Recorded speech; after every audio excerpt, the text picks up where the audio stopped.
Scotland, लेकिन यहाँ तो हमारी ही बैंड बजा गया न्यूजीलैंड।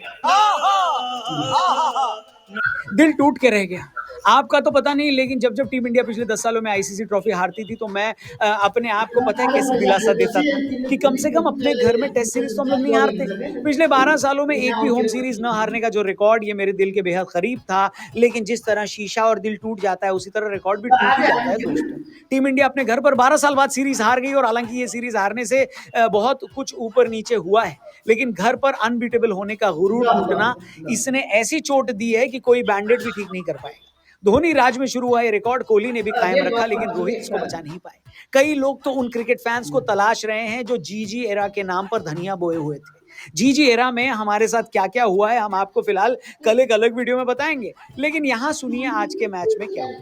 दिन का खेल शुरू हुआ तो न्यूजीलैंड वाले ऑलरेडी 301 की लीड पे थे। हमें तो पता था कि हमारे इतने में ही फटके फ्लावर हो जाएगी, लेकिन अभी सिर्फ 2 दिन का ही खेल हुआ था। न्यूजीलैंड वालों ने कहा और खेलते हैं थोड़ा और पेलते भी हैं थोड़ा। ऑल आउट होने से पहले न्यूजीलैंड अपना स्कोर 255 पर ले गया और लीड हो गई 358 की। हमें पता था ये औकात से बाहर है, लेकिन फिर भी मन में उम्मीद थी कि टीम इंडिया अगर ये टारगेट अचीव कर लेती तो शायद अब तक की सबसे बड़ी टेस्ट टीम बन जाएगी। चेज में मैं गौतम गंभीर और रोहित शर्मा की तारीफ करना चाहूंगा, क्योंकि उन्होंने पॉजिटिव इंटेंट से चेज करना शुरू किया। यशस्वी जायसवाल ने छक्के से शुरुआत करी और समझ में आ गया कि टीम इंडिया ने चेज करने का इंटेंट तो दिखाया है, लेकिन मैं कैप्टन रोहित शर्मा से पूछना चाहूंगा, भैया क्या करके मानोगे?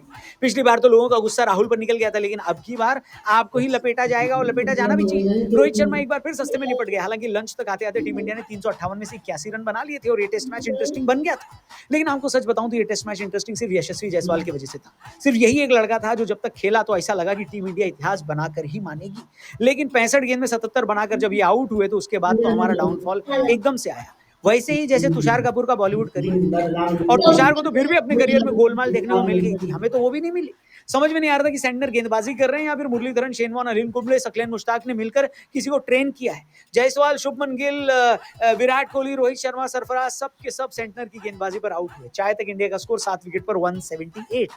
हालांकि जडेजा और अश्विन जो कि बढ़िया बल्लेबाज हैं वो अभी भी बैटिंग कर रहे थे, लेकिन हमें रिजल्ट दिख रहा था क्योंकि न्यूजीलैंड को जीतने के लिए सिर्फ 3 विकेट चाहिए थे और इंडिया को 181 रन।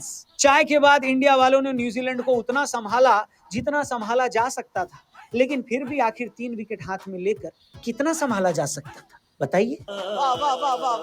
जडेजा ने पहली इनिंग की तरफ फाइट बैक किया, आकाशदीप ने बढ़िया साथ दिया। आकाश ने जब 23वीं गेंद पर अपना खाता खोला तो तालियों से जनता ने भी उनकी हौसला अफजाई करी, लेकिन एक बड़े सदमे से पहले होने वाले लाइट मोमेंट्स थे ये सब, भाई साहब बता रहा हूं मैं आपको। अल्टीमेटली न्यूजीलैंड ने 113 रन से मैच जीत लिया। पहली इनिंग में मिली 103 रन की लीड हमें भारी पड़ गई और इसी के साथ हमारे घर के घमंड को तोड़ दिया गया। 4331 दिन बाद टीम इंडिया ने घर पे सीरीज हारी है और ये बहुत बड़ी हार है। इसके बारे में हम पोस्टमार्टम करेंगे कल की वीडियो में। आपका इस हार पे क्या कमेंट है, किसकी वजह से हम हारे, कौन सा प्लेयर जिम्मेदार, कमेंट करके बताना। चैनल भी सब्सक्राइब करके जाना, फेसबुक पे देख रहे तो पेज